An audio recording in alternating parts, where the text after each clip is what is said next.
Sumuko na sa pulis ang 4 na estudyanteng sangkot daw sa hazing na ikinamatay naman ng isang maritime student na si Mark Kenneth Alcedo dyan po yan sa Cavite. Balot ng jacket at may pantakip sa mukha ang mga estudyante nang dumating sa General Trias Police Station. Matipid din po sila sa pagsasalita ng subukang interviewin ng News 5. Nakipagtulungan ang 4 sa national leadership ng Tau Gamma Phi Fraternity na kanila mismong kinabibilangan para po sa kanilang pagsuko. Aminado po mga sumukong sinubukan nilang magtago matapos nga ang insidente. Ang ilan lumuwas na raw sa probinsya gaya po sa Leyte bago nakumbinse ng kanilang kapatiran.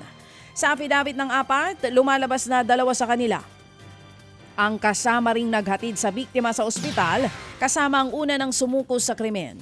Habang ang 2 iba pa, personal na nakita ang initiation rights. Patuloy naman ang negosasyon ng fraternity sa iba pa nilang kasamahang sangkot daw sa hazing na hanggang ngayon hindi pa rin sumusuko sa mga otoridad.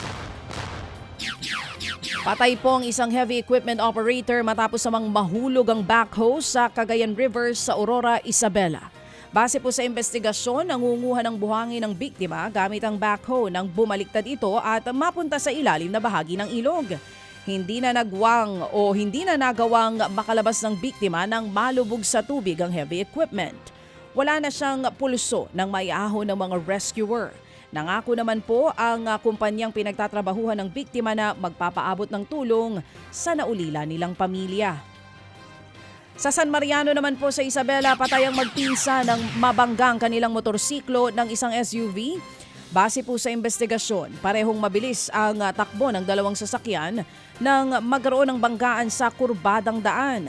Sumuko po ang driver ng SUV. Nauwi naman sa aregluhan ang disgrasya. Sasagutin ng SUV driver ang gastusin sa pagpapalibing sa mga biktima at magbabayad din daw po ng danyos.